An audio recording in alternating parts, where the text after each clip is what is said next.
What's up, everybody? Welcome to Podcast Now. I'm Alex, and in this video, I want to talk about two DLC possibilities for Marvel's Spider-Man 2. One that I'm going to lead with, and I really do believe it's probably where we're going. I'll explain exactly why. The second thing came up in a side quest in this game, a little bit more under the radar, and I do think you could probably go forward with it in some sort of DLC, but I really like the first one, so I kind of really want to laser focus in on that. Now, here's the deal. We don't know for sure if there'll be DLC. I do think there's gonna be, and I think it's probably gonna be like the Icky Island DLC we got for Ghost of Tsushima. I think like a bigger scale thing, maybe even like a Miles Morales, like a 10-12 hour. I mean, that's really what Icky Island was for Ghost of Tsushima. It was pretty darn big. And so basically, I don't think it's gonna be a 3-chapter kind of thing like they did last time, 2, 3 or so hours in each one. I like that, but I don't think they're gonna be doing that again this time. And I guess final thing to throw in, and this is actually going to make the point of my first idea. So Tony Todd, and this has been, talked about many times. I've talked about it. Other people have talked about it. There was some investigation done in terms of what people were saying, Tony Todd specifically, in that he's recording lines along with a few other names from Spider-Man for a project in 2024. That's really the biggest reason why I think there'll be DLC, is Tony Todd basically said there's going to be. Now, you don't know for sure, but considering he's doing it with the other Spider-Man, actors, I think that's a pretty good indication that something's coming next year. And I do think it would involve Venom, and that's why this first DLC idea is my go-to, and it's Carnage. Now, you could say, and this is a totally valid response, I totally get this, you could say, well, Alex, wouldn't you leave Carnage for a Venom spin-off game? Yes, you would. I think that's valid. I think that's okay to say. But here's the thing. I feel like you could maybe get a Venom spin-off game like this. Say you make anywhere between a 6 to 10 hour thing. Maybe it is like Miles. Maybe it's slightly smaller than it, and it's literally basically an expansion to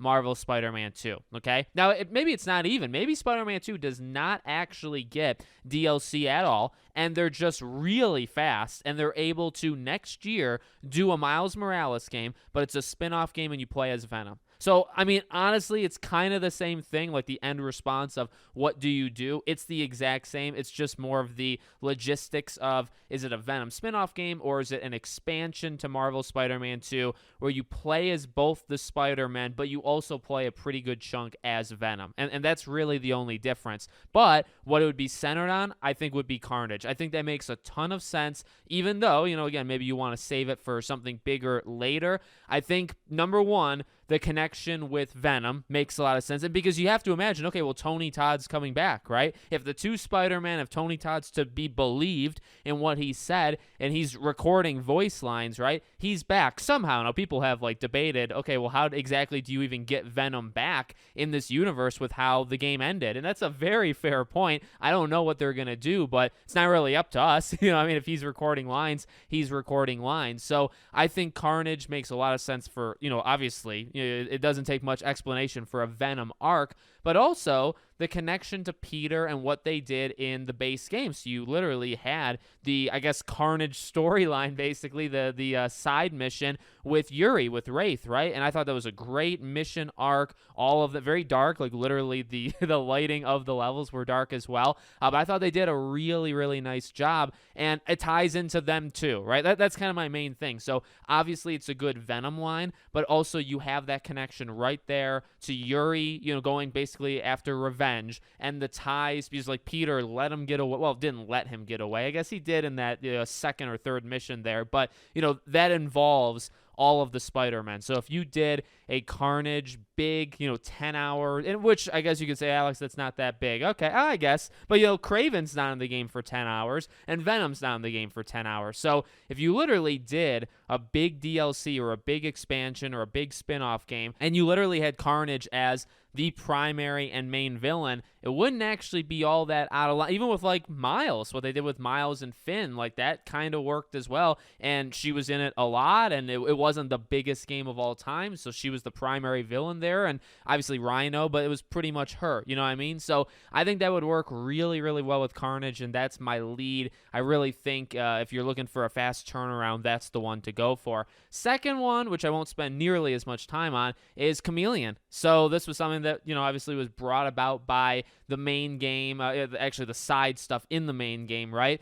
And I guess, okay, well, I mean, with this one's more tied to the Spider-Man, so I don't know how you necessarily get Venom involved with this one, but I bring this up. The reason I throw this out here is it was left so wide open, right? Like, you have that connection to Craven established in that side mission, and then you literally leave with, like, Chameleon right there, and it's like nothing. Like, it literally ends on not even like a cliffhanger. Like, the mission just kind of ends, right? It gives you a little bit more background into more into Craven than maybe anything, and it doesn't go anywhere, and it could easily be brought back for something else. Now, do you make that again its own thing? Well, I think you could sell me a Carnage DLC with like him leading it as the villain way more than this, right? So that's why I saved this for second, and it's definitely not my go-to of the two of them. But I would say this: it's bigger, and it feels like it could be something more than some of the other side. I mean, some of the side missions literally had endings, right? And they weren't even dealing with like villains. Some were dealing with just like average, everyday,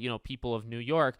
Maybe like you could throw in, all right, well, what about the multiverse one, right? So there was the one, the Spider-Bot one, which led to the, confirmation that the multiverse exists here. And that was really cool. And I really liked that. And I actually very much appreciated that they acknowledge it without going too far. They're saying, okay, you know what? It's here. We all know it's here. We're going to confirm it, but it's not a main thing. We're not going to focus on it. And that's kind of my point. You could say maybe that's a third thing, but that's so big, right? Like doing a multiverse kind of arc that like Into the Spider-Verse is doing, presently, right? To do that's something. Number one, I don't even want to see that in a third game. Stick to Green Goblin, stick to, Doc Ock coming back, all that. Do that. Don't do, this multiverse thing. That's the first part. Number two, if you were to do it, I think you'd have to do it in a main installment game. You don't do it in whether it is like a spin-off game, like a secondary kind of game, or if it's an expansion, or if it's DLC. I think all of those would probably be too small for a multiverse kind of arc, right? So leave it alone, in my opinion, period. But if you are going to do it, I highly doubt it's a 2024 project that like Tony Todd's talking about, right? Although maybe that's how you get Venom, is by doing like a multiverse thing. I don't know. Like the Venom thing's tough. That's maybe the trickiest part, but you could probably write in, how to get Venom back, or the symbiote, I guess, in this case, right? And actually, it may not even be that hard because Norman could have more strains that we don't even know about. Like, I'm sure there's ways of getting it back. I'm sure they can figure it out. So let me know what you guys think in the comments. Make sure, as always, you're subscribed to the channel, bell icon turned on. I hope to see you all on the next one.